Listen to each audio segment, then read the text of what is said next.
right now. And now, before this session begins, we would like to take a moment to acknowledge and express our gratitude to the land we are on today.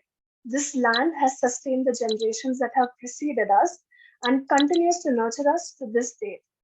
As the sun shines or the rain falls upon this land, I am grateful to be here to experience the warmth and radiance of this season and the cool raindrops against my face, um, which indicates prosperity, renewal, and abundance. I also recognize the blessing and opportunity to work with all of you on this important land I am on today. The message that the Sheridan Land Acknowledgement reads reflects the fact that the land that Sheridan is on is the traditional territory of several indigenous nations, including the Anishinaabe, the Haudenosaunee Confederacy, the Wendat, the Métis, and the Mississaugas of the Credit First Nation. But as we meet on this virtual platform, I would urge each one of you to acknowledge and reflect on whose land it is that you are on. Personally, I live, work, and play in La Salle, which is the traditional territory of the Atawandron, the Anishinaabe, and the Haudenosaunee people. This territory is covered by the Upper Canada Treaties. I would invite you all to reflect on whose land it is on your today, or it is on that you are on today, and be mindful of it as you work and play. Um, let's try to incorporate the principles of love, respect, and humility in our lives and reflect upon the systemic oppression and colonial violence that has and continues to cause so much hurt and suffering. Let us acknowledge our collective responsibility to honor those who have gone before us, those who are here, and those who are yet to come. Just some reminders before the session begins. I think Besma would like to speak to this. Yes, hi everyone. So just a reminder about booking time with your mentors, Diego and Nura and Hugo, for those of you that are from a gaming background or game design program, and to try to spread them out as much as possible, just to be able to take in whatever feedback they gave you and be able to act on it.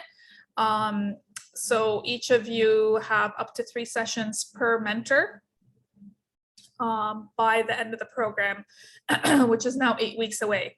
And I suddenly lost my voice. Reminder that for this week, we have another live session on Thursday on small business banking. There was a new deliverable that was added earlier today, and it says compulsory for coach with the co-op students among you, but it's really advisable for all of you, just as a follow-up to the market research work that you did last week, to get you to kind of to make sure that you're taking that feedback in, and it's like taking it in and making sure that it's aligned with what you want to focus on, because I know some of you are spending a lot of time maybe working on the actual product or the actual game or whatever it is. Again, depends on what you're making. So you want to make sure that you're reflecting on that market research, that you're giving it its due and its time, so that you're not spending hours upon hours and days and resources and in terms of time and other kinds of resources creating this thing without making sure that people would actually be interested in using it at the end of the day. So the deliverable for Sunday is just to kind of to push you a little bit more to make sure that you're doing that. So you can check more about it on Slate.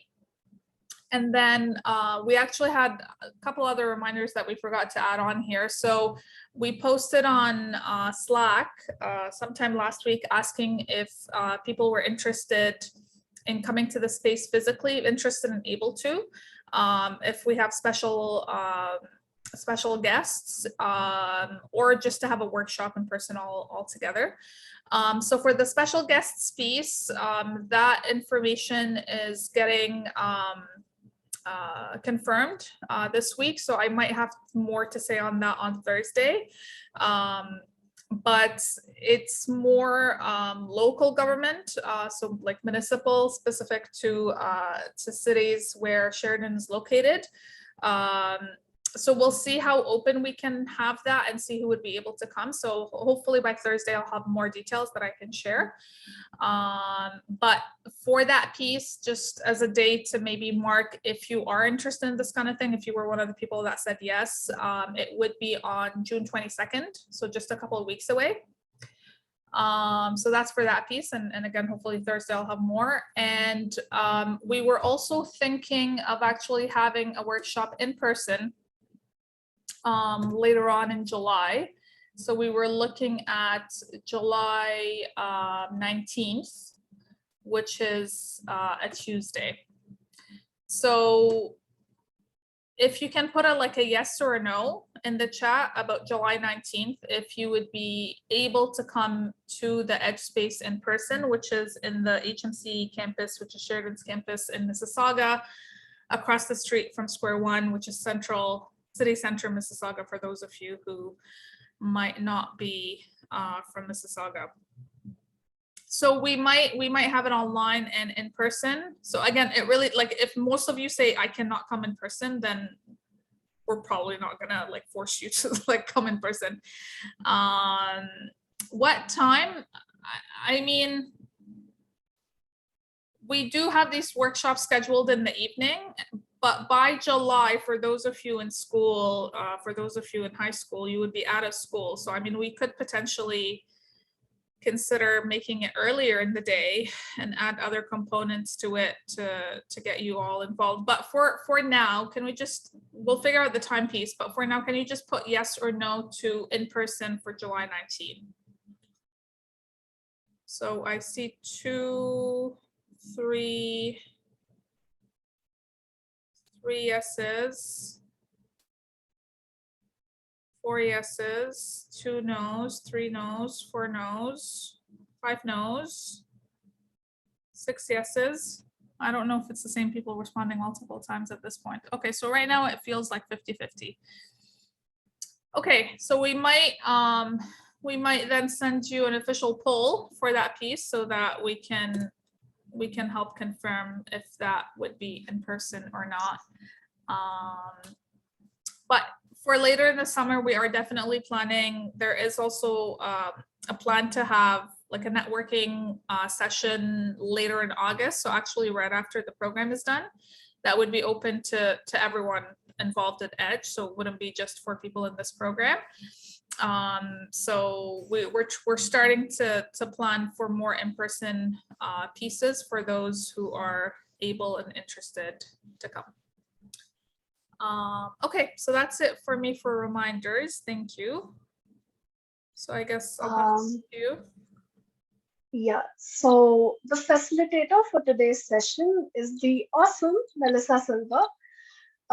If she seems familiar to some of you, it is because you might have seen her on TikTok, where she has more than 28,000 followers. Melissa is a certified professional accountant. She has 15 years of experience in corporate finance and accounting and has recently started a corporate finance CPA firm. She provides fractional CFO services to organizations that require a customized level of financial support and expertise. She is also a financial educator and has created a program for entrepreneurs called Business Finance Made Simple, for which enrollment is now open. The link to her program will be put in the chat, and all of you are encouraged to check it out. And without further ado, I will give the stage to Melissa herself. All right. Share my screen here. Let's see if this works this time. Are we good? Can we just see the one screen? Okay, awesome. Yes. All right, well, hi, everybody. This is the Business Fundamentals Workshop. I'll get right into it. As I was introduced, I'm Melissa Silber. I'm a certified professional accountant, and Before I became an accountant, I actually went to school for biology. So I have a degree in biology. I originally wanted to be a doctor. And I sympathize with all of the young people in school because you're kind of forced to decide what you want to do so young. And what I thought I wanted to do and what I ended up doing in practice were very different. But I will say that what I learned now, when I was doing the science degree, it was right, the beginning of the 2000s when global warming was just becoming like more on the radar. So I was learning about that along with a lot of other sciencey things. But then once I got into the corporate world and went towards my CPA designation and became an accountant, there was, I'm trying to think of the words. There was a big clash. There was a clash because what I learned in school about the planet and environmental issues and what I was seeing in reality in the corporate world, it's like the environment didn't matter. And I moved around a lot throughout my career. I was in the corporate world for 15 years and I never quite fit in, I guess, because I was into more social causes, I guess you could say.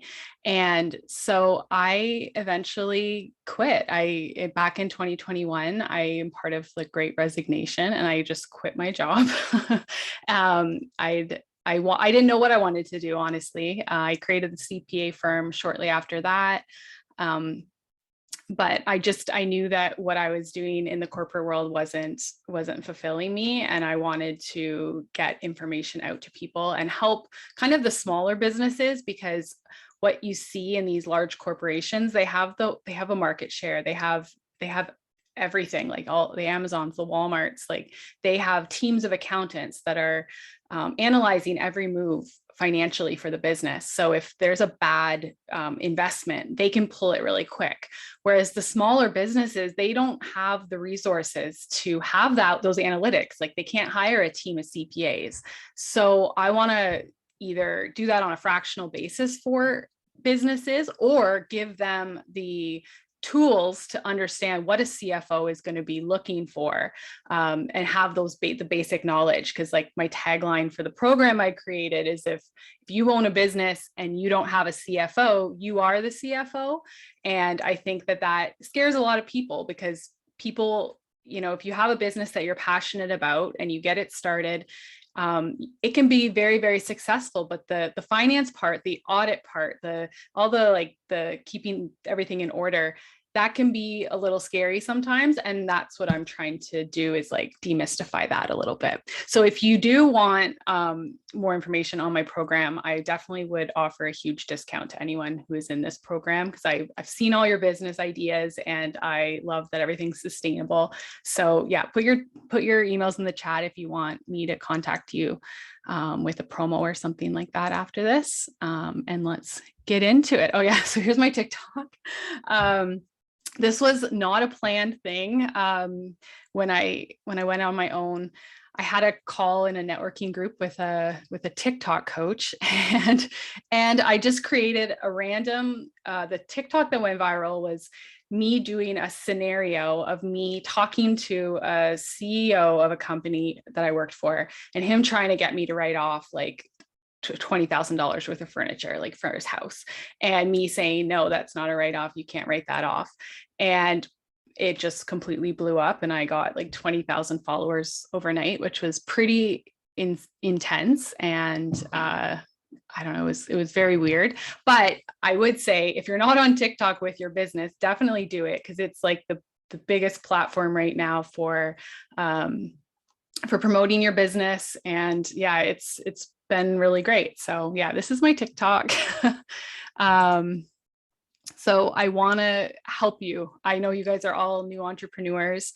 You're just in the beginning stages of your business. I want to help you set yourselves up for success. So I'm going to go through some basic kind of the frequently asked questions and the things that kind of can confuse some new business owners. So as I go through each group of items, feel free to ask questions and how it pertains to your particular business. Because I want you to get as much out of this as you can. So yeah, any questions you have, feel free to ask them. As I said, yeah, push in the questions again, raise your virtual hand, and you can come on video or just put your question in the chat. Okay, so these are the topics that I'm going to go through today. It should be pretty all-encompassing of, what you need to know to start off a business.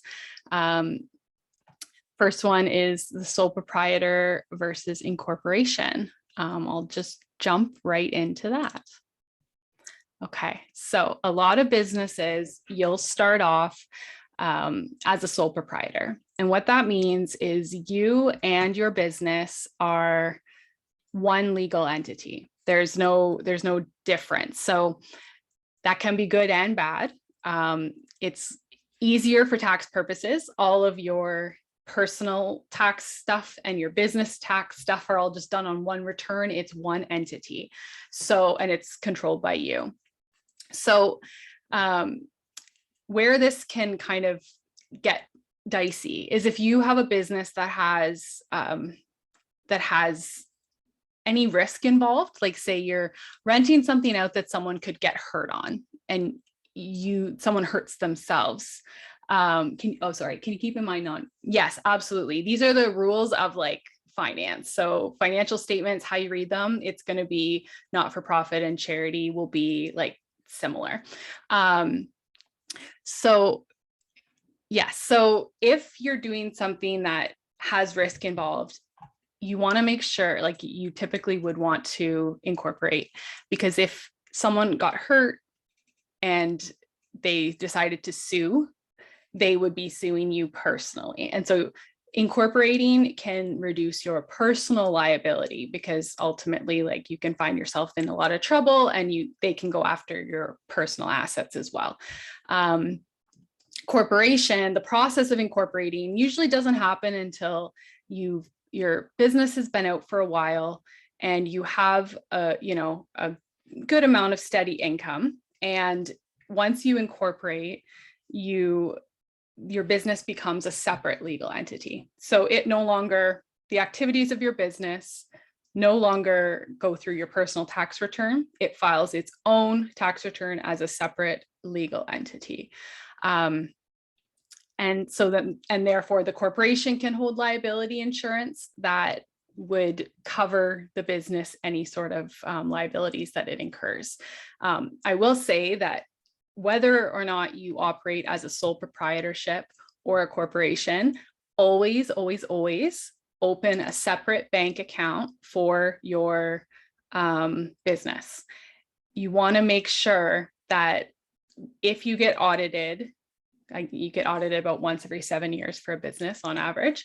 When you get audited by the tax authority, CRA in Canada, you want to make sure that you're not putting any of your personal things through your business. And that's kind of like, that's across the board. Doesn't matter what kind of business you are in, you want to keep it very separate. And the easiest way to do that is to open that separate bank account, open a separate credit card, and be very mindful when you're making purchases. This is for my business, and not to muddy those waters, because if they come in and they see that you're putting through things through your business account that aren't relative to your business, which we'll get into later, that opens up a whole can of worms that you don't want to be involved with. So that would, and also I think you guys are having a small business banking session coming up. So I'm sure they'll repeat that exact same thing. Another thing that some people talk about when it comes to incorporating is tax savings. So some people think that there's a tax advantage to incorporation, and that is true to an extent.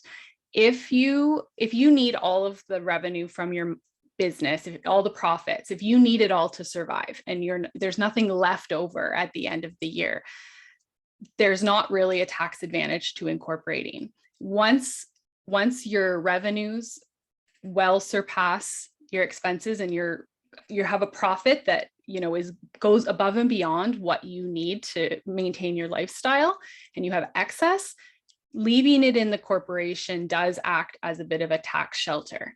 However, if you need that money and you can't just leave it in the corporation, it's pretty negligible, any sort of tax savings you'd see. So yeah, so charities and nonprofits are typically incorporated.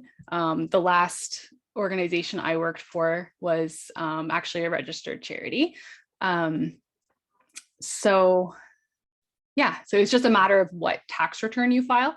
As far as the rules and how you like read the financial statements and what goes where, it will be the same. It's just a matter of like how things get filed in certain, and that would be for your tax accountant at the end of the year. So that you'll always need to have a tax accountant do your business taxes.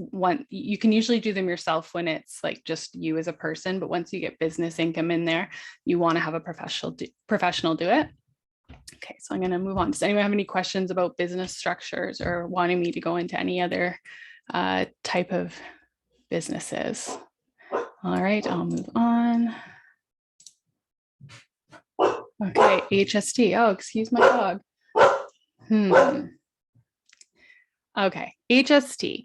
So I didn't include this in my last one because there were people from outside of Ontario. I believe everyone in here is in Ontario. Is that correct? So this will be relevant for everyone. Okay. Yeah, everyone's in Ontario, yes. Okay, perfect. So HST is obvious. It's the tax that we pay in Ontario for goods and services. You have to register for HST once your business is earning $30,000 over 4 consecutive quarters. So basically, if your income's over $30,000 a year, you must register for HST. I recommend, if you have a registered business, registering for HST right away, regardless of your revenue levels, for a few reasons. First of all, your hope is obviously that you will continue to grow your revenue. So eventually you'll hit that threshold, and it's just easier to set it up from the beginning rather than having to do it later. But also because once you're registered for HST, you charge HST to your customers for everything you bill out, and you do have to remit that HST to the government, but you can subtract from that HST all of the HST you pay to run your business. So everything you buy from your vendors and suppliers, the HST you pay, you basically get back. You get to deduct that from the HST you collect. So it's essentially like you don't have to pay HST on your inputs to your business. So if you're not HST registered though, you don't do that filing, and that HST becomes an expense to your business. So I always like to get that HST back. So that's why I would recommend registering for HST. Yeah, so that's HST. Okay, so once your business grows and you need other people to help you with your day-to-day operations of your business, or even if you're working for another business, it's really good to understand the difference between an employee and a contractor. Sometimes it can happen that there are employees at a business that have like a high up position and they get paid as a contractor. And if the tax people find that out, you can get in a lot of trouble. So you need to be very aware of the rules around the employee and contractor. When you're an employee, the main difference is that you are paid, you get taxes taken off every paycheck. So your employer pays you, they deduct taxes, and they remit those taxes to the government on your behalf, and you have paid your income taxes. When you are a contractor, on the other hand, you don't get put on payroll, and you basically invoice the business and get and they just give you a lump sum for your invoice amount. So you would then take your money and you have to file your taxes separately. And so that is the difference. And so it can be a tricky area because contractors don't have to have that upfront tax being paid. But the determination between whether you're an employee or a contractor is not up to you or who you're working for. What actually matters in this situation is the arrangement that you have. And what I mean by that is who controls your work, who owns the tools that you use to do your work, who has the risk of profit and loss if something goes wrong, what is the intention of the party. So there's a whole bunch of factors, and I have a blog post on this if this is something that's like relevant to you and your business. There's 5 criteria that the CRA look for, and they will assess the situation. And they do this when they think that people are being paid as a contractor when they really should be an employee. And it can kind of seem advantageous to be a contractor because it's like you get the full amount of the money, but on the other hand, you don't get, there's some benefits you don't get as well. Like you're probably not paying into EI, CPP.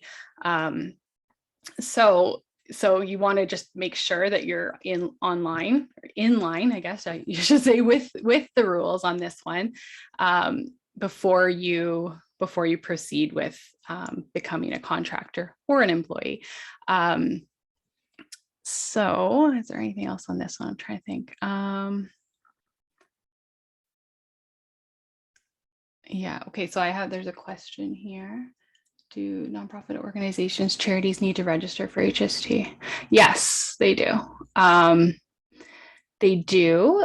So I worked for a conservation authority actually, and depending on the work that's being done, there can be different levels of HST that can be claimed. So I don't know all the rules off the top of my head, but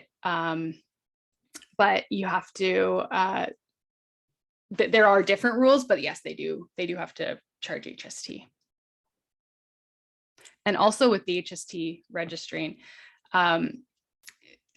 sometimes if you're not HST registered and you want to do business with or for a larger corporation, some of the, like when I would run an accounting department, if we would get an invoice and they didn't have that HST number, it was just an automatic, like, we can't do business with them. We need every single one of our vendors to be HST registered.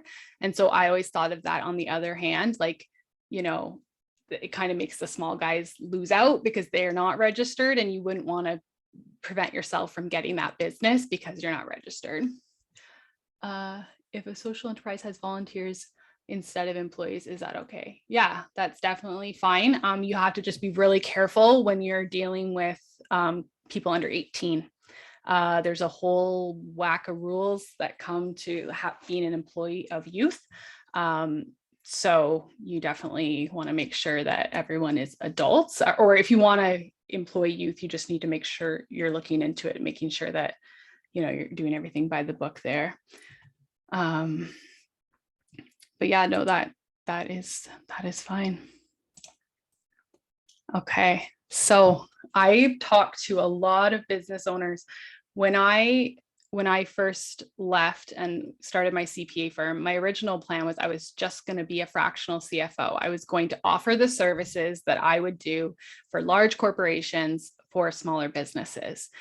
And when I would be talking to business owners and I would ask them questions about their finances, I kind of realized there was a bit of a lack of understanding of certain concepts. And so before I wanted to kind of dive into their financials, I wanted to like teach them, because I'm like, you need to know this. Like, it's very important that you know this. So the next topics I'm going to be discussing are just kind of the key high level finance concepts that you just need to keep in mind and be aware of.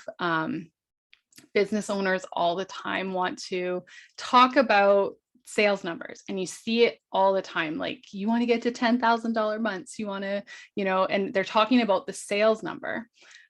And yes, of course, sales are very important. You need sales, you need that revenue to have a successful business, but it's more important, or just as important, that you're also looking at your profitability.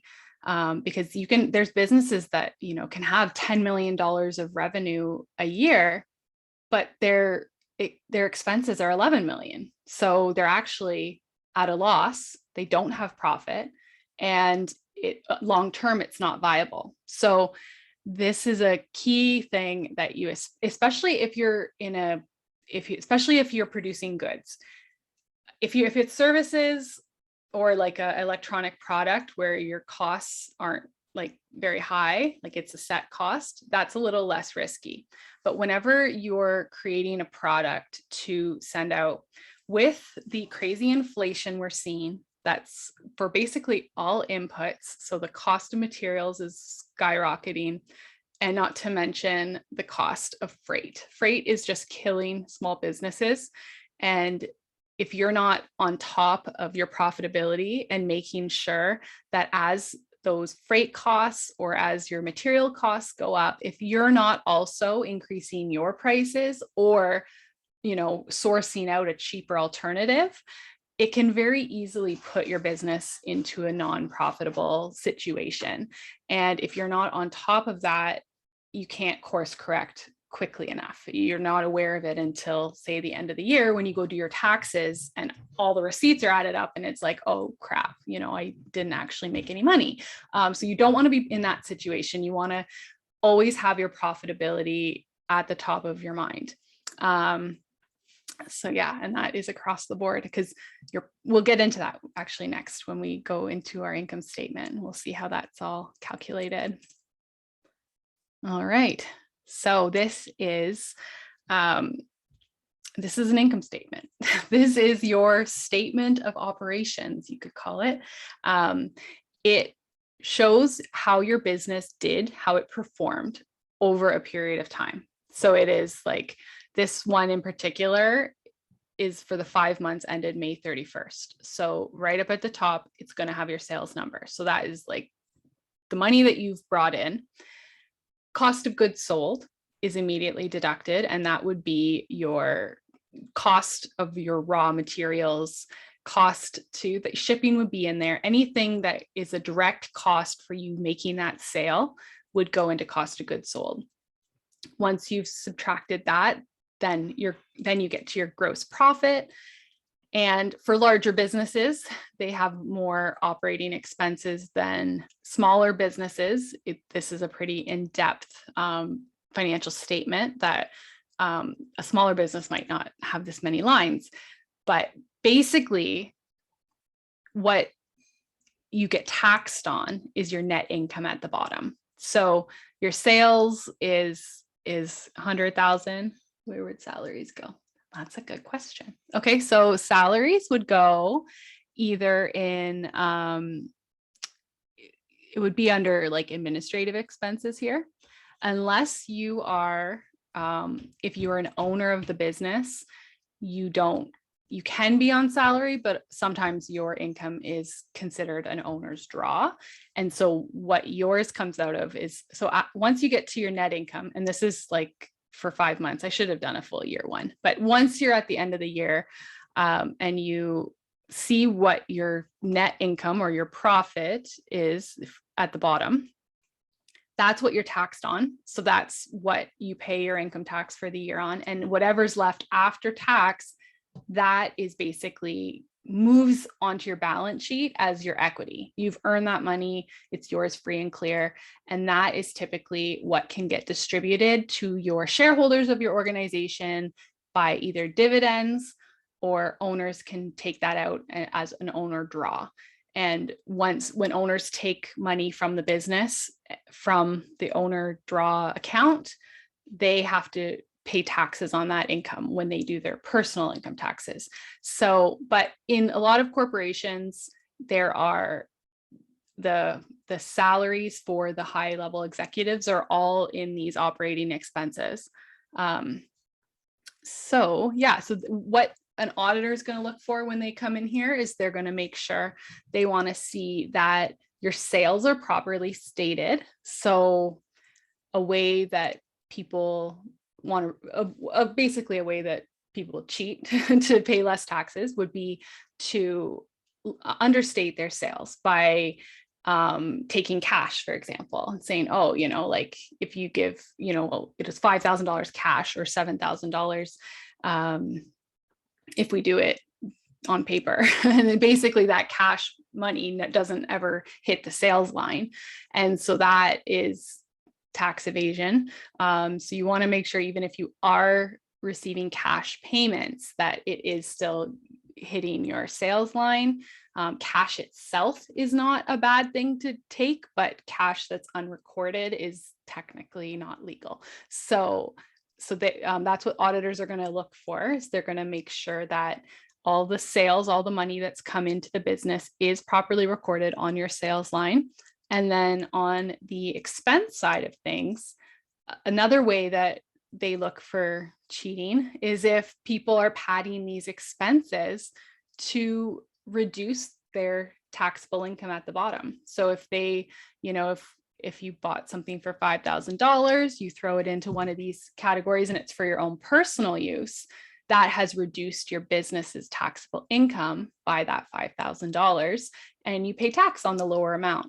So it's kind of like double tax evasion when you do that, because the thing that you purchased, you would normally have to pay from your own after tax dollars, but you're putting it through your business. So that is when people are doing tax evasion, that's like typically what they're doing, either understating sales or they're padding these expenses. And so that's why you want to have really, really good records of everything that you're doing in your business. You want to keep your receipts for everything, because when the auditors do come in, they're going to be looking at this statement, and they're going to be, if one of these categories looks high, or it's, a category that they wouldn't expect based on what your business does, they will dig into it and ask for backup. So that is, so you want to just keep that in mind.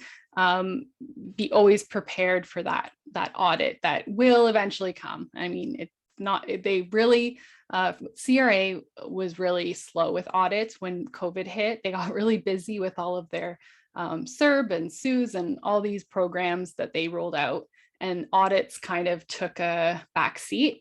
But I have heard that auditors, like the audits, are really ramping up again. So so just always be aware of that. So that is our income statement. Does anyone have any questions about that? No? Okay. Sorry, just a quick question, just because I know a lot of people are not necessarily registered yet. So is it ever too early to start keeping track of your expenses, of your receipts, even if you're not officially registered yet, but you might be in the next year or so? Yeah, that's a really good question. Yes, keep track of your receipts. So how that works is, and I came into that exact same issue when I started my business, because I started spending money a long time before I started earning it. So what I did was I kept track of everything that I was spending personally on my business. And then what you ultimately do is, once your business is up and running, you create an invoice from yourself to your business. And then it's like an expense report. And then it becomes a reimbursement of yourself. Like, you reimburse yourself with your business's money once it can pay you back. And all the expenses hit the various expense accounts for your business. There's certain things I haven't done that for. Like, I bought my computer like a couple months before I incorporated. And so since technically I purchased it while it was like, just like I needed a computer because I quit my job and I had to give mine back. So I haven't actually expensed that through my business, because, if the expensing was incurred before your business start date, it can be a gray area, but it kind of is on a case by case basis. And when you're filing that first tax return on your first year, that's when you'll discuss with your accountant what what can go and what doesn't go. But definitely keep track of it. And the more details you have, like start a spreadsheet. If you're not ready for QuickBooks or whatever, start a spreadsheet and just keep track of it. So at least you know how much you've spent. Then when you go to file your taxes, bring that to your accountant and just discuss it all. And I'm sure there'll be some that they say, yeah, sure, that makes total sense. And others, they'll say, no, that nice try. but it's good to keep track of it. And yes, I will be going into details about acceptable expenses. That's kind of my last category here. So, but next, I'm going to go into the balance sheet. So the balance sheet is the other financial statement. This is the one, it's not, the balance sheet doesn't show your performance over a period of time. Your balance sheet is a snapshot in time. So you'll note it. So the date is like as of December 31st, 2017. So typically you compile these, bigger corporations have these monthly. Every single month there's a balance sheet produced. Some smaller businesses, they're only really looking at their balance sheet once a year during tax time.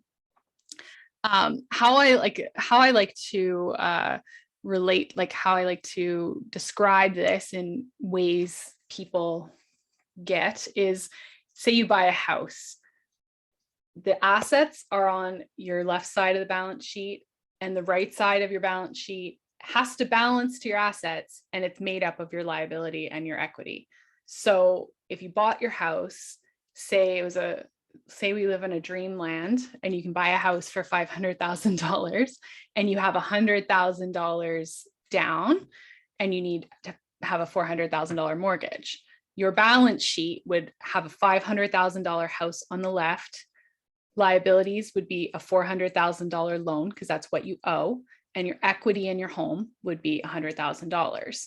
If you go to sell your home and your home has appreciated in value and you transfer to a new home, that equity will increase. So it's the same idea, but for your business. So what's important about the balance sheet, and it's not something that, the average business owner is looking at all the time, but when this matters is when you want to expand your business and you want funding for that.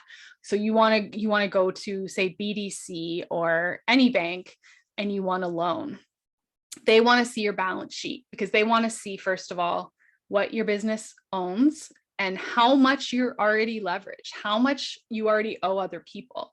The more, if you're all liabilities and you don't have any equity in your business, they're not going to be likely to add themselves to that list. They want to make sure that you've got equity. And some lenders, if they loan you money, they will even make you, there's debt covenants, meaning you have to keep your ratios under a certain amount. You can't just take on more and more debt because they want to protect their ability to get their money back from you. So yeah, in my program, I go into like what they're looking for and into the calculation of these things.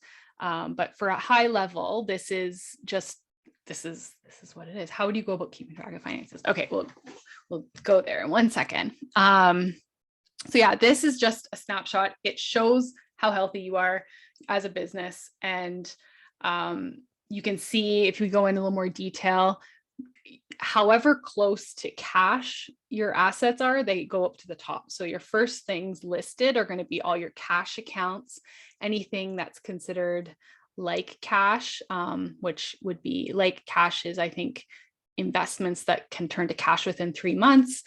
Accounts receivable are things that you've build out to customers and you're expecting that money back. You have to get paid for it though. So it's not money you have right away, but it's basically promised to be paid. And then it goes into the things you own, like the assets, the property, plant, and equipment. And yeah, the key thing when it comes to lenders is they want to look at how much debt you already have and how much equity you have. Yeah, so that is our balance sheet. Yeah. And then how would I go about keeping track of finances? Okay. So I'm a huge fan of the cloud accounting softwares that are available. When I first started in finance, all of the accounting softwares were like housed on these big servers and they were clunky and not very easy to update. And now there are so many, there's even some free ones, and they connect to your bank and everything. So you just have to pay the monthly subscription fee, which my favorite one is called Xero. It's Xero.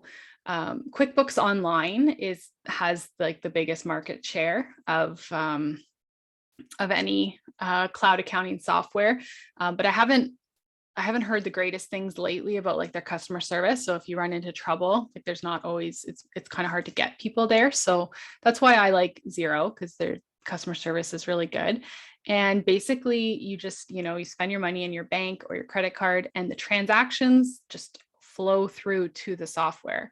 And you just need to classify them as to like what type of expense it is. And that would go to your various chart of accounts. So your general ledger accounts. You'll have an account for, marketing expenses or meals and entertainment. That's a popular one. There's a whole bunch of different categories that you can just classify it. And then these statements, balance sheet and income statement, they're just like run automatically in the back end. So you just can go and see, and there's cool dashboards and everything showing your revenue and your sales charts. And yeah, so definitely a cloud accounting software once you're ready to dive in with your business is well worth it. Some people just keep track in an Excel sheet. What about some free ones? Okay, I think I want to say FreshBooks, but I could be wrong. I have never actually used a free one. I do know there are some though.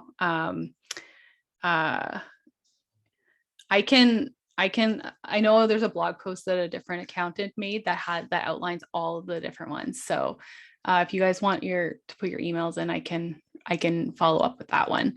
But yeah, as with anything, you get what you pay for, or in the case of free, it's usually limited functionality. But if you're just a very, very basic operation, free might be just fine for you.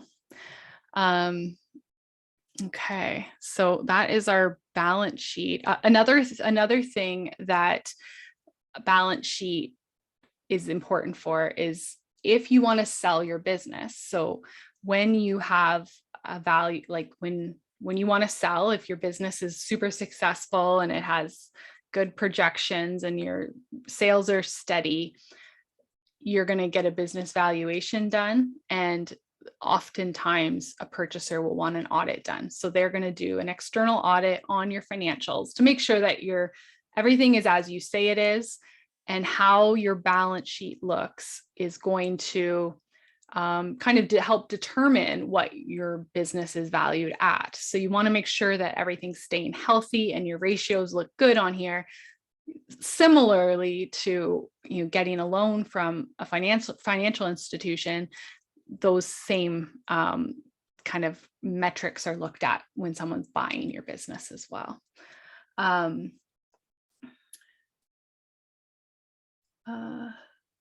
Not to register until after you graduate. Okay, so as far as registering your business, so you can always open a separate bank account. There's no issue in that because like anyone you can open a bank account for anything that you want. Credit cards are a little different, but if it's just a sole proprietorship and it's it's the same as you, basically, you totally could go to your current financial institution and open up those accounts. If I incorporated right away because I'm a registered CPA firm, so I had to be incorporated.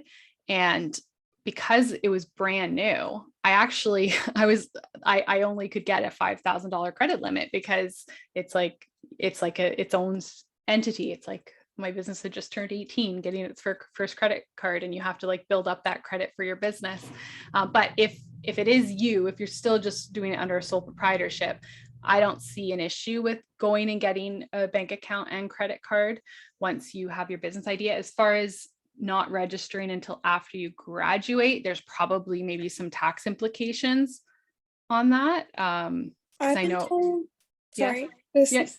I'm a third year student, and so we've had a little bit of business stuff, and they told us to not register our business until after we graduate, because you can't submit taxes as a student and also a business at the same time. But I'm not. So what they're probably talking about would be the tax credits you get for tuition.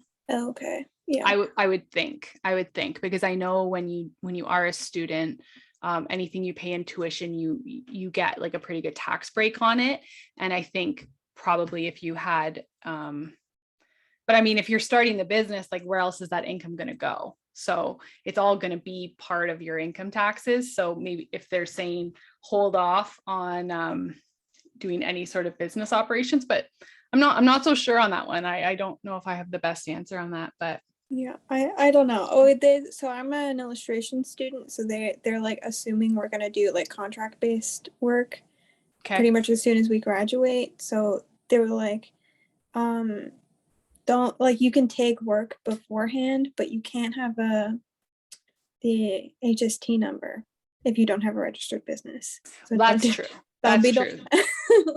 Yeah. yeah, it's just as soon as you graduate, register your business and then HST number, and then go from there. But I don't know what, like, because if I'm wanting to start selling stuff on like online platforms, like within a few months, is that different?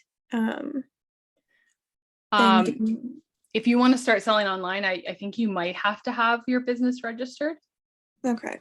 I think you might have to have like your business number, your BN from CRA. It depends on the platform, but I'm pretty sure you'd have to have that registered, because where else would that income go? Because you still have to register your business even if you're a sole proprietor. You have to have like, they have to like know, I think it's for the name too. You have to like register the business name. But yeah. Okay. Thank you. No problem. How binding is a pledge from someone? Is that equivalent to cash in? A pledge, like a pledge as far as like for a charity? I'm not really, you could clarify that. For a charity, that would be equivalent. A pledge would go under the accounts receivable, or like they might not call it accounts receivable, but it could be, it would be like donations receivable or pledge, like it would actually be pledges, and it would go under, it would be considered current assets because it's expected to turn to cash. But just like accounts receivable, and just like pledges, people can say they're going to do something even if they owe you the money legitimately. They can go bankrupt, they can decide to just not pay you. So there's always kind of write-offs that you have to do. If people who have said they're going to pay you money don't end up paying you money, that can happen. But yeah, it would be considered, like a current asset, a pledges receivable account. How legally binding is a pledge? Well, that depends on how it was pledged, I would think. If you have a pledge form and you just want to make sure that on a pledge form you have all of the stipulations, basically saying it's as binding as you make it legally. Basically, you would want to probably have a lawyer look at the pledge form itself, because it probably can be really binding if you have the wording right and you have their signature. And whereas if it's just someone who writes you an email saying, yeah, we'll give you $5,000, it would depend on the verbiage and how official you make it.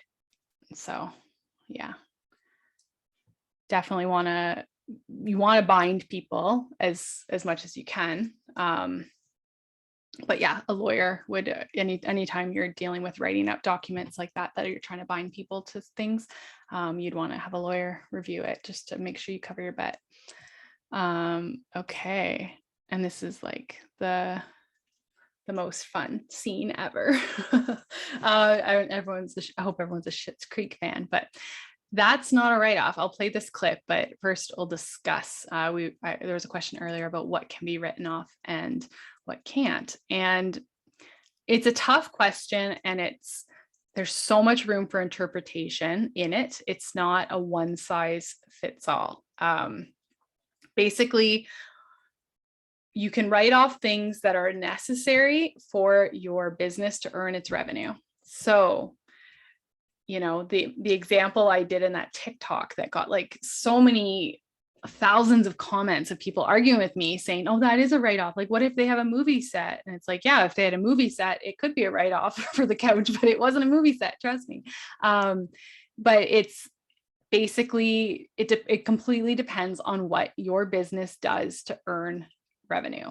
And also it has to be a reasonable amount. So if your revenue is like, if you have $500,000 in revenue and you want to have a big party that costs like $300,000 for one party, and it's considered like a marketing event, that would be an unreasonable amount of money to spend compared to how much revenue you bring in. So materiality comes into it, and materiality is like a comparison of the amount that you're spending compared to the bigger picture. So it's not just whether it's an allowable expense based on what the item is, it's how much you're spending on it too. So that's what auditors are looking at, is they want to make sure that it makes sense that you're spending, like if they're going to go through your accounts and they're going to see like, if you had, $150,000 in legal bills, they're going to be like, what is that? Like, that might seem abnormal. And then they ask you to provide them back up with everything in that account. So that is where the record keeping comes in, because anything you spend money on for your business, you're going to want to make sure that you have the proper receipt attached to it so that you can provide that backup for auditors. But it always goes that personal items don't go through your business. In businesses, sometimes, so even if a business gives their employees gift cards, that's considered like cash, and that actually has to be treated as a taxable benefit. So sometimes business owners want to kind of get creative and be able to give their employees money without having it be taxed. But yeah, even gift cards, it's like it has to be done through payroll and there has to be tax assessed on it. There is no free money. It's the rule. Would membership dues to a leisure club be an acceptable expense for entertaining clients and acting as an office space? Okay, so the office space, yes, for sure. Like, you are able to have a reasonable amount for rental for an office space. The entertaining clients thing, that's kind of a gray area. I did a TikTok on this because someone was saying, what if I bought a yacht that I took clients on sometimes to entertain them? Could I write that off? It's like, no, because it's still like your yacht. So if you're paying for this leisure club and you're sometimes taking clients to it, then maybe you could justify a portion being written off through your business. But if you're using that leisure club as a person yourself as well, and you're receiving a personal benefit to that expense, then you can't put the entire thing through the business. You have to look at it from who's benefiting from it. And if you are having a personal benefit from an expense that's not just benefiting your business, then it's not allowed. And it does get gray, because when you're a business owner, like, it does kind of feel like your whole life is your business and everything you do is your business, and I am my business. But we are people as well, and we have to make sure that we're not taking advantage of the rules. So I'm going to play this clip. Hopefully this works. Okay, let's see. Can you hear?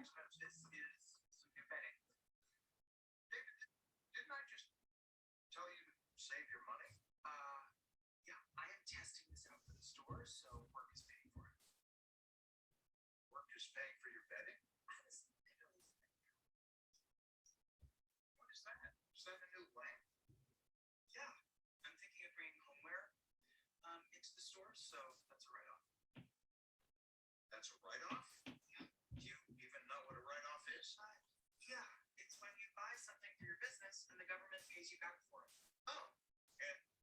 tax for? Nobody. You write it off. Who writes it off? I don't know. The government, the right. What? Why are we having this conversation? So if I need boost to get through my day, I can just write that off. That's a stretch. But the skincare products you got this morning, those are later. What skincare products? You purchase skincare products? Okay. I am the face of the company. If I have acne, what does that say about the legitimacy of the store? That's not a write-off. That's not a write-off. This, not a write-off. David, a write-off is a business expense used to reduce your taxable income. Well, then, why isn't it called a tax write-off? It is. You just buy things for yourself and write them off. I don't know if it's just me or I can barely hear anything, by the way. Yeah, Oh. the audio is slightly muffled. Just in case any more of your packages arrive. Okay, I'll put, you know what? I can put a link to it for after, or yeah, it was kind of acting fuzzy for me too. Sorry about that, but it's a really funny clip. But I think that kind of brings me to my end. So, oopsies.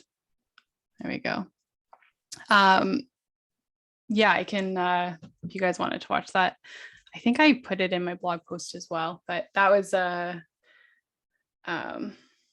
funny scene. There's been a few, there was like a Seinfeld one on write-offs as well. So, as an accountant, you know, anytime people are talking about accounting things, I nerd out. But yeah, so that, let me know if you guys have any questions. I know we're just about at an hour, but we can either we can keep chatting, or if you guys think you've got enough information for the evening, totally up to you. Should each of the co-founders be in the bank account? Yes, yes. And okay, so back up to co-founders. One thing, a thing I didn't bring up on the business structure side is partnerships. So if you're in a partnership, it is similar to a sole proprietorship in that you file your taxes, like the business taxes, with your personal. And what's really important there is the partnership agreement you have between all the partners involved. So you have to predetermine at the beginning of your partnership how you guys split the revenue and the expenses and the profits. So if it's just 50-50, then you're each gonna take 50% of each category into your own personal income. So so that's if you're not incorporated and you're just operating as a partnership. That can be, I mean, it's always risky, because if you're not in the same financial position as the other person in the partnership, if things kind of go south and you're having to pour more money into the business, I know it's like worst case scenario, but like that's how I'm trained to think. You want to make sure that things are fair, because if you're not in the same financial situation, it can turn into one partner having to kind of bear more of the burden. And so you want to make sure before going into a partnership that you have a very, very good partnership agreement legally written up. Just like actually with marriage, you don't really go into that detail, but like be more thorough than with the marriage. Okay, can you explain how charity tax receipts work? If someone is donating a service in kind to the charity, how would a tax receipt be issued? Okay, yeah. So charity tax receipts are when you donate straight money to a registered charity. So that's the key, is they have to be a registered charity, have a charity number. I think the minimum amount is $20 for you to get a tax receipt. But when you've donated an amount of $20 or more to a registered charity, you get a tax receipt that you can put in your personal taxes, and it will, I think it's a tax credit, not a deduction. I think it's a credit, but you just keep all your charity receipts, and then when you file your taxes, you get a little bit of the money back. And how it works with donating a service in kind, the registered charity can, I experienced that at Conservation Halton where I was. For instance, a company wanted to donate a bunch of picnic tables for one of the parks. So we took the value of the picnic tables, and on the business side, you take it in as like revenue in kind, but then you immediately expense it. So there's not actually like, there's no actual change in your financial statements. It's like an in-out transaction, but then you create a charity, a tax receipt for that in-kind donation. So that company can have that tax credit for giving you goods or services. Does money change hands? So do you want me, I can turn this, here's my information. Yeah, if anyone wants to, I'm gonna stop sharing this now. If anyone wants more information on my program, put your email in and I will get back to you. Okay. Let's see. So does money change hands? So that's related to the charity tax receipts. No, if it's an in-kind donation, that's basically what that means, is we're giving you something instead of cash that you can use for your charity. And that's the tricky thing about sometimes people just want to like give their stuff to charities, and they but if the charity doesn't actually need it, then it's like they shouldn't be issuing tax receipts for it. Yeah, so but yeah, no, you can definitely get tax receipts for donating goods or services. Do we have to register, create a bank account when we first start online store? I would, like, rule of thumb for me is never have any business stuff go through your personal bank account. Bank accounts, I mean, they're not always free. They're like, a couple bucks a month or whatever, but it's just really important to get that mindset from the start of having that be completely separate, so that you don't get in the habit of putting things through your personal, because if you do that and the auditors come and they see that it's mixed, then they're going to just, they're going to look at everything even closer, because they're like, oh, like they're not keeping it separate. So you don't want to give them anything to poke at there. Atif, is that how you say your name? You have your hand up? Yes, my name is Atif. Atif, sorry. What's your question? How are you? I'm good. I'm sorry, I joined very late. I completely forgot. That's And okay. this is my first time, so I have few questions for you, if you don't mind. Okay. Okay. Number one, do we have this kind of meeting every month, or every week, bi-weekly? With me? Yeah. No, I'm just a special one-off. Oh. No, I'm doing this session for Edge, but I'm not a regular contributor. Sorry, Atif, what venture are you from? I don't know actually. I have enrolled myself in Futurepreneur, Brampton entrepreneurship, or BDE. I don't know what was it. So I just got Did you this get this Zoom link? Zoom link. I register myself on Brampton entrepreneurship or something. Oh. Okay, interesting, because this session is actually only open to the individuals enrolled in this program, which is Social Impact Catalyst. So Okay. yes, it's interesting how you ended up here. I don't know. I have an account and I saw this, and it's related to accounting, and my background is in accounting. So I jumped in. Okay, where did you see it, if you don't mind me asking? Sorry, I think Brampton entrepreneurship website. Oh, interesting. Well, put your email in if you want more information from me, because yeah, I can answer any questions you have. Okay, should I email you on over here directly? Okay. Just put your email in the chat and I'll get in contact with you. Oh, okay.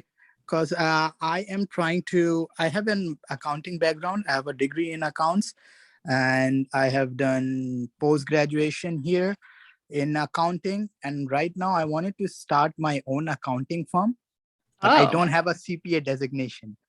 So I Well, was just thinking that if I could just do bookkeeping and other stuff. well, yeah. I don't think you'll be able to do a CP accounting firm, but yeah, we can chat. We can chat offline. Oh, okay, I will give you my email address. Okay, great. Thank you, Be happy Melissa. to help you on your accounting journey. Thanks, appreciate it. No problem. Does anyone have any questions about how, like, their business ideas and how it relates to the topics that I talked about today? Or if there's anything I didn't talk about that you still are a little unsure of that you want to ask me? You can ask me anything. I have 2 questions. Sure.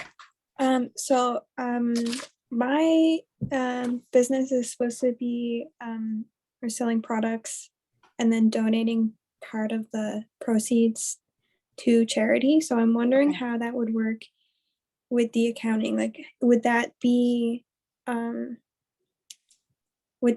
expense, or would that be like Yeah. like a write-off, like a tax write-off? Yeah. It so just Or is like that the same thing?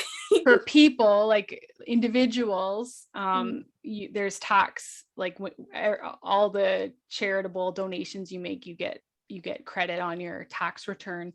It's the same for corporations, and those are in place because they want corporations to be donating to registered charities. So as long as you're donating to a registered charity that can give you a tax receipt, your business will get that tax receipt and it will be able to receive a bit of tax savings when you go to file your business tax return.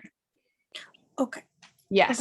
Okay. So they're like, you'll have an account in your chart of accounts that's called donations, and you'll donate the money and it will hit that account. And then that account is treated a certain way for tax purposes, but you have to have those registered receipts. That was the biggest headache in the corporate world, because, well, it was good. I worked for a corporation that gave a lot and they donated a lot, which is rare, and it was really good. But getting those tax receipts and making sure you have those tax receipts is the headache. So just make sure that you're following up and getting those receipts, because you need them if you get audited. Okay, gotcha. And then the other thing was about the sole proprietorship. Yeah. If you're doing the owner's draw, Yeah. so you take the owner's draw from like your total profits, right? Or do you do that before the tax? Yeah. So like you like get all of your expenses done, and so then you have the like taxable income, and then you're taking the owner's draw from the taxable income. So how it works is you take all your revenue minus all your expenses, and then you're taxed on the profit, and then whatever's left is yours. Okay. Like it's on your same tax return. So your taxes, you're going to be taxed at like your personal rate, because it's going to be considered income. It's different than employment income, but it's all on the same tax return. So if you're an employee somewhere and you also have a business, a sole proprietorship, it's going to be all on your one tax return, but it's your business stuff's going to be over here. And any sort of draws that you've taken are going to have to get fleshed out at the end of the year to figure out if you should have taken that much, if that makes sense. Like sometimes people take the money before it's actually gone through the tax process. But that's something that if you have that venture going, you definitely want to have a CPA who does taxes. And I'm actually I don't do taxes. I've always worked in corporations, doing the ongoing financial. So I don't actually file taxes. So you want to make sure you get someone who is knows the ins and outs of the tax filing. So can you tell us more about the process of getting money back from taxes?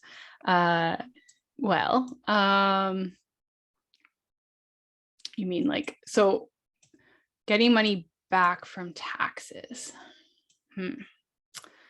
Trying to think, like if you get a tax refund, is that what you mean?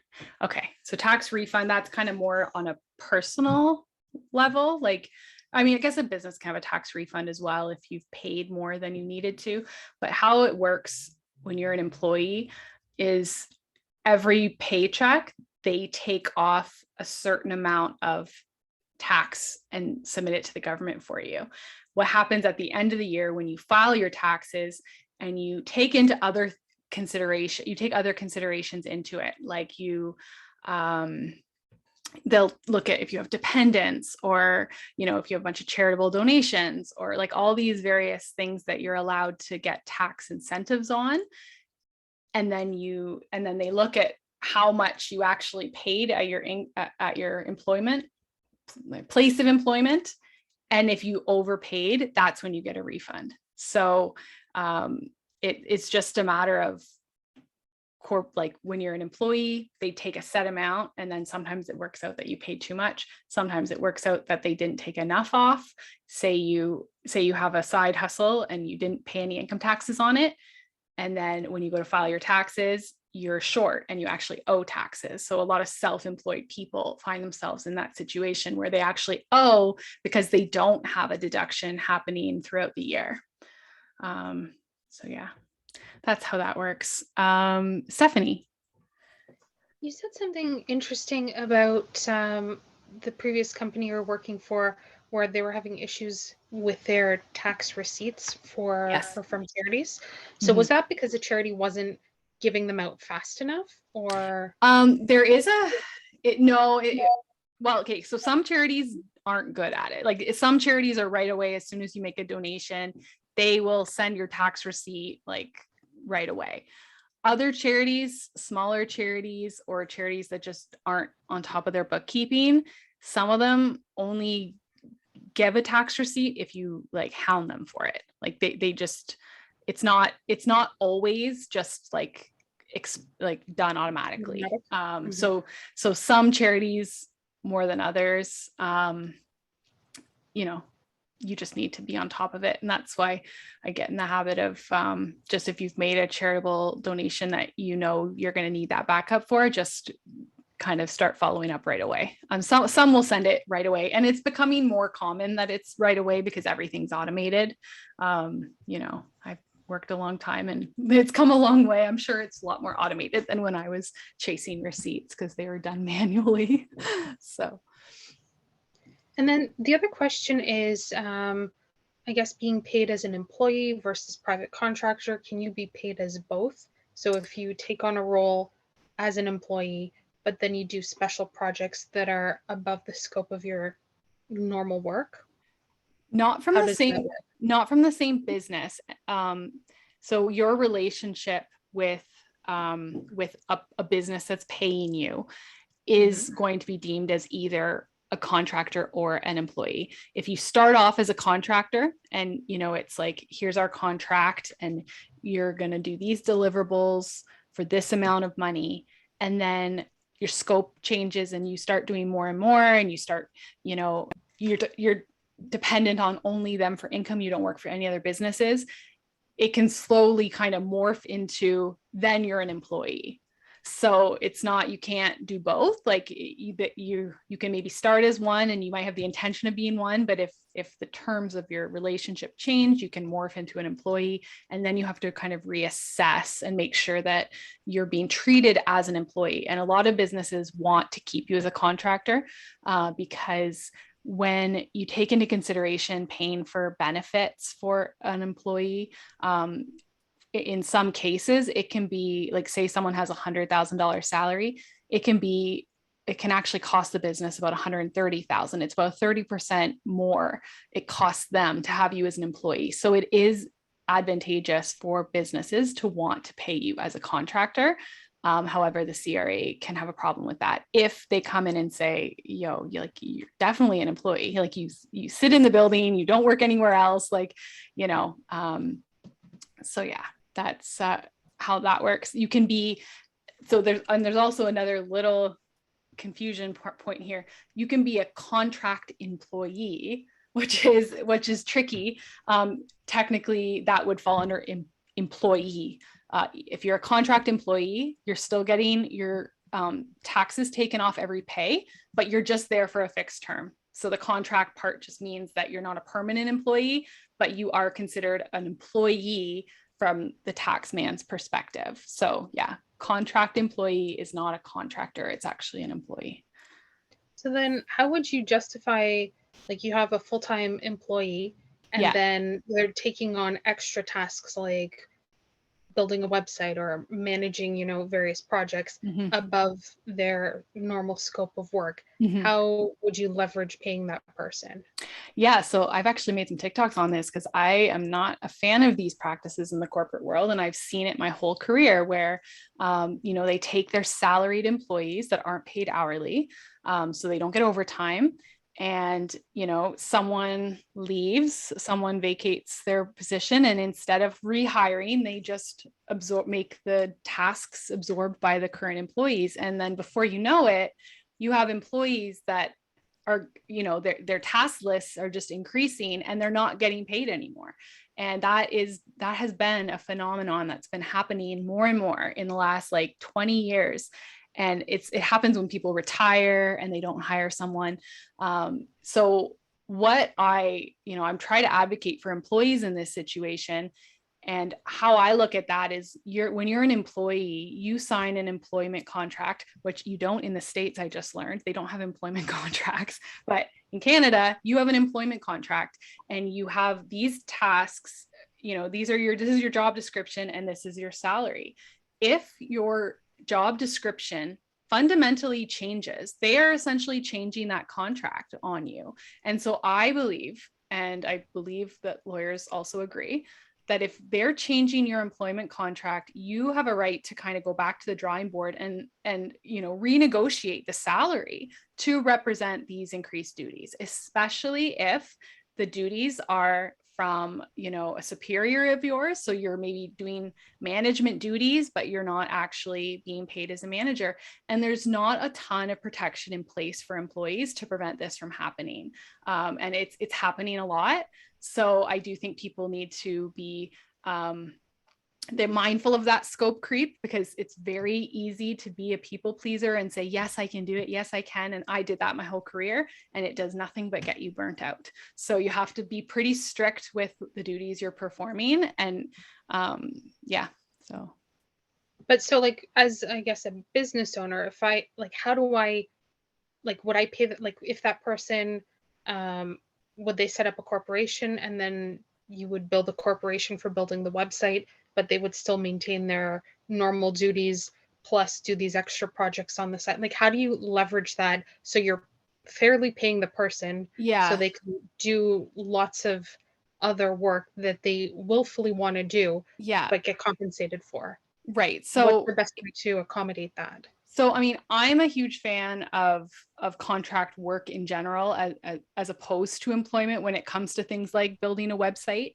But if you're talking about, you want to have an employee and you want to, you know, periodically change what their duties are, that's fine to do, as long as you're also adjusting the compensation for the extra duties that are being put on there. I think that, like, that's fair from an ethical standpoint.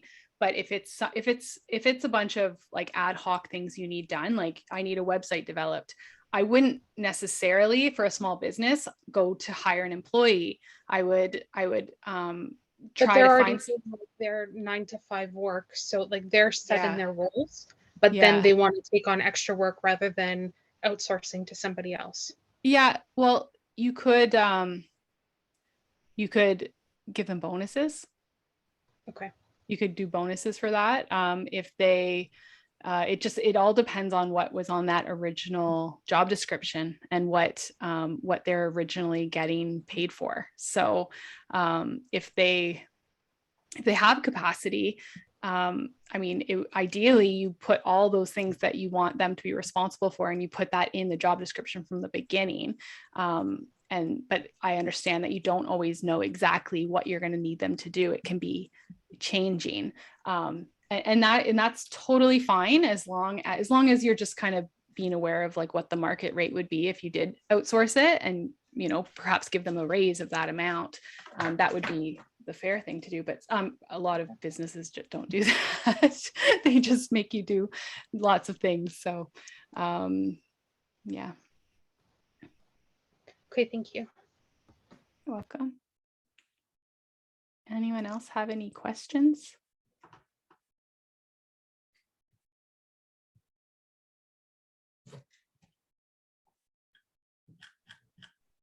And has his hand up.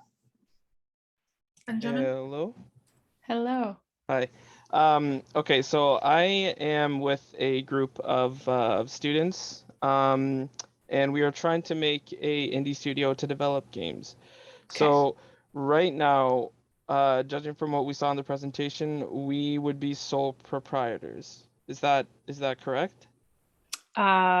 Well, you're talking about a group of people, so Yeah. that would lead me to believe that you'd be partners. Okay.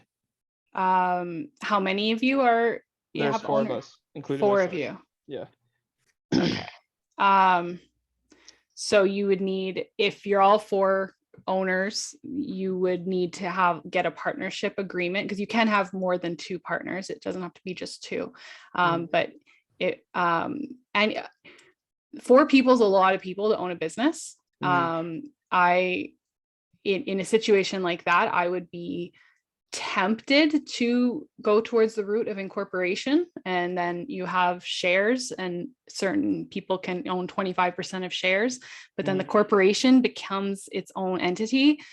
Just because having 4 people whose personal liability is tied to this partnership is a lot.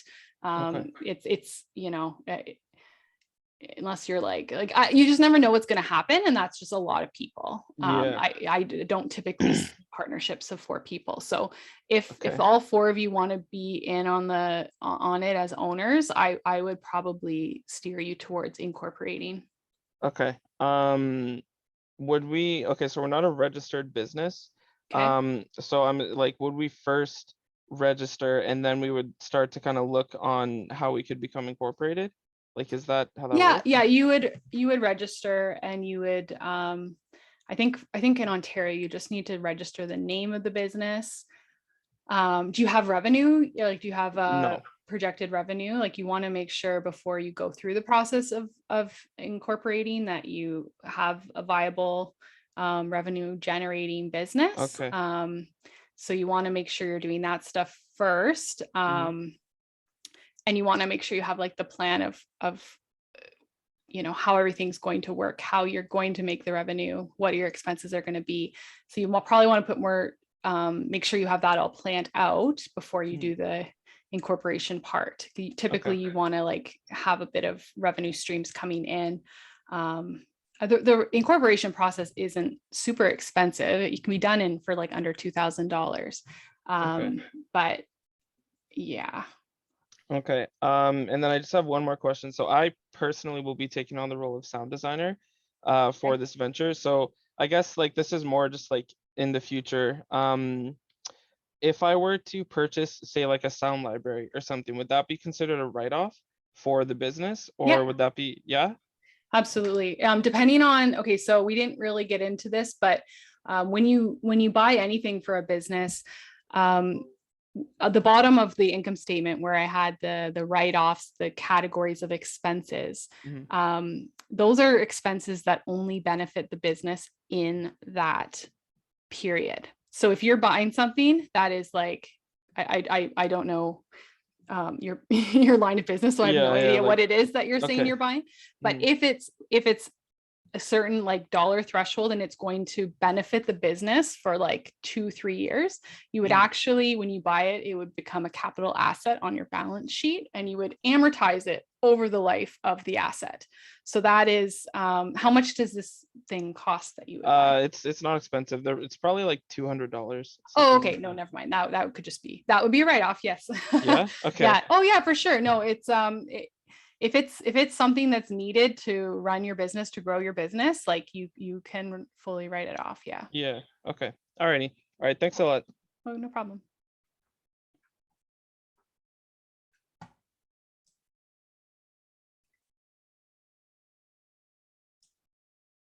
All right. Any other questions?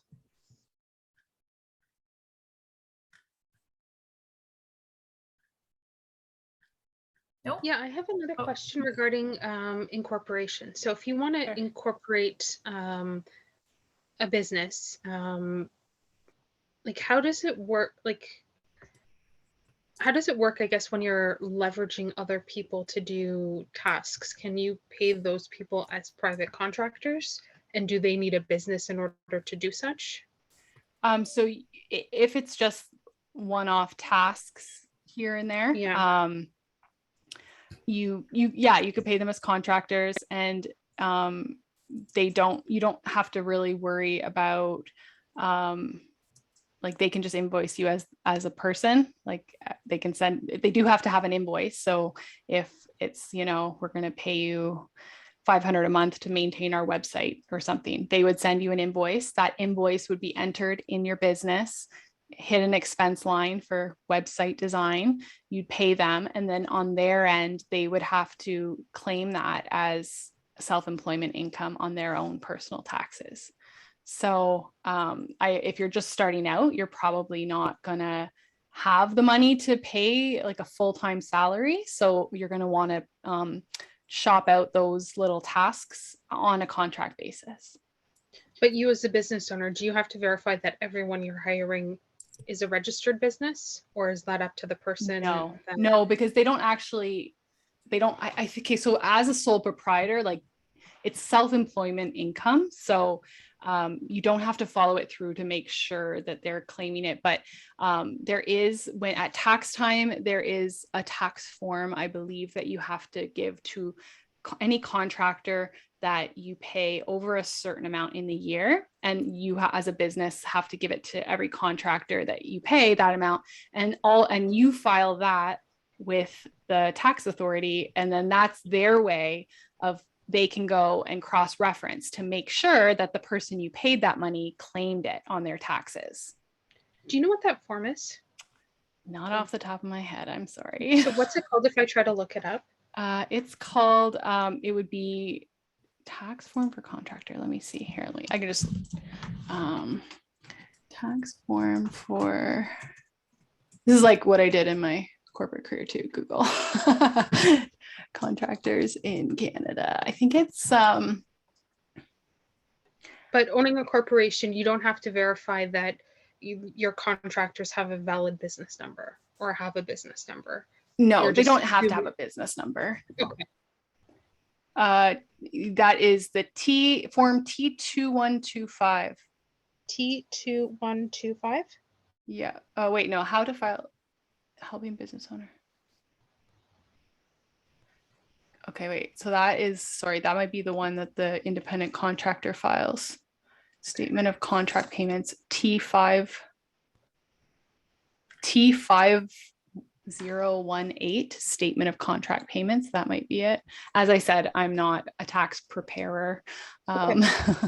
But it's only once you hit a certain amount of money paid to them.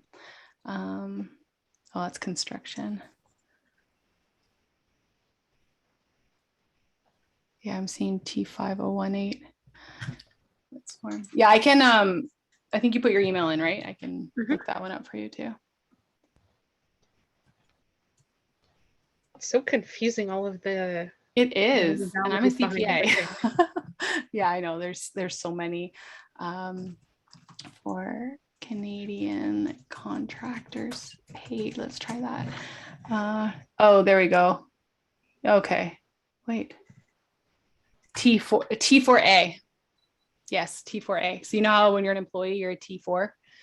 And then in the States, it's a 1099. I actually know that one because I worked for some American companies. So the 1099 form is when you're a contractor. So it's a T4A. Basically, the Canadian T4A is a 1099 equivalent, as these forms have the same purpose, documenting how much your small business paid freelancers and contractors for their services over the previous year. So T4A.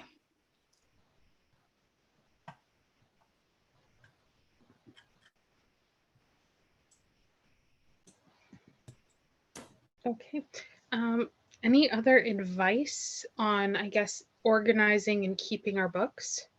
Well, obviously the point I keep hitting home is the get everything separate and keep your receipts for everything. I use Zero, and then there's a software that integrates with Zero called HubDoc, and it's like a electronic filing cabinet.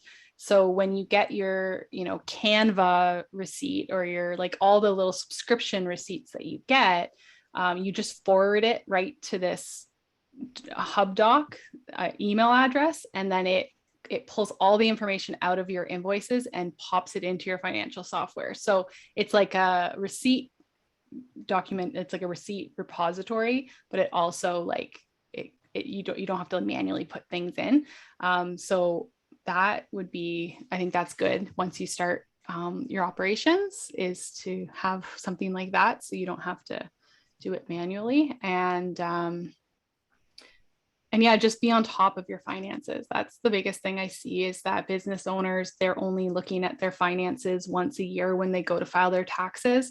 And that's enough for tax compliance purposes. But when you're running a business, you need to be on top of those finances, and you need to be looking at your profitability, and you need to be sticking to some sort of budget. So having that mindset of not being afraid of the finances, and there's so many business owners I talk to that just like put their head in the sand and they don't like dealing with their finances. And I feel like that's a recipe for disaster. So you just kind of gotta dig in there and own it. And in your opinion, what is the best time to ask people for donations? Like, is there a time of year that's more appropriate? That depends. So corporations, if you're asking them, they're well, it depends. With corporations, their year end. Okay, so I'll explain this too. Our calendar year, January to December, that's like the year that we all pay taxes off of. But when you're a corporation, your fiscal year end can be different from your calendar year end. So some corporations can have a year end of July 31st. So whatever activity happens before July, from August 1st to July 31st, that's their year. So some businesses want to make sure their spending's done by year end, but that's tricky because corporations can all have different year ends, and corporations have to file their taxes 6 months after their year end date. So I think the reason they allow corporations to have different year ends is so that all the tax accountants aren't stuck in the same time doing all the taxes. So for me to say, oh, you want to hit them up near their year end, it could vary. I do think, obviously around Christmas time, people are charitable. But it totally depends. And honestly, in this economy, I don't even know how to predict anything. Things that people are going to be tightening their purse strings. It's just going to be natural as we kind of, I think, head into a recession. I don't know if anyone else has said that, but I think it's happening. So you're just going to want to, I think, rather than the time, you're just going to want to find people and organizations who are aligned with your cause and make a relationship with them, and get them to really believe in your cause. Yeah, and also try to go for grants. I don't know offhand what your business does, but there's lots of like federal and provincial grants you can apply for if you're doing good. Okay. Do you have any specific resources for those? No, I don't. I mean, for Ontario, there's like an Ontario grant portal. When I worked for that charity, I was in there all the time, but I haven't gone after any grants myself because I'm doing my CPA thing. But there's lots, and there's also BDC. They have a lot of grants as well. So that's that's something I like, as especially as like a woman entrepreneur, there's grants for women entrepreneurs. And so just it's kind of like when you're going to university and you want to look up scholarships or bursaries and stuff. They have various pockets of money for new business owners. So just apply for as many of those as you can and tell a compelling story, and hopefully they'll give you some money. I would Okay, say thank you so for much. grants and funding, generally speaking, like you want to follow closely accounts, websites of organizations that align with whatever your focus is, because those would announce, you know, grant opportunities, funding opportunities that you would be able to apply to. So it's hard to kind of have one list, especially for this kind of group where each one of you is focusing on a different demographic, different group of people, different purpose, different industry. So depending on what area you're focusing on. So in the case of you, Stephanie, you know, health related, you know, spaces would share that kind of information. For those of you in like gaming, you know, gaming related thing and so on. So it's gonna vary depending on your focus. Definitely. Okay, awesome. So I think this brings us to an end. Thank you so much, Melissa. So again, all of you are able to, if you're interested in connecting with Melissa directly and being involved in her program, I see some of you put your emails in the chat, and I'm just gonna paste again her TikTok and the link to her program for those interested, so you can check it out. I'll give you my, I'll put in my email in the chat as well. So if you guys ever you have a question, just send me an email. And yeah, follow me on TikTok if you want. I actually have a personal TikTok as well that just reached 1,000 followers because I was doing some commentary on the provincial election. So, oh my gosh. But So Melissa, do you want us to, because I think once we close the Zoom, the chat is lost, unfortunately. Zoom yeah, is- I've saved the chat, so I Okay, can awesome. I Okay, can reach awesome. out to anyone who awesome. Okay, and a reminder that to please fill the session feedback form that Sanjana just posted in the chat. And I have a feeling I had another reminder that I forgot about. So it'll come to me when it comes to me, and I'll mention it somehow. But that's it. Thank you so much, Melissa. Thanks for joining us tonight. And hopefully we'll be in touch for future sessions. All right. Bye, everybody. Have a good night. Bye. Good night. Thank you so much. We just request people from Enigma Games and Saihash to hold back for some time. The others feel free to leave. Yeah, and if we can stop recording, please, Sanjana. Yeah, so if anyone has any quick questions,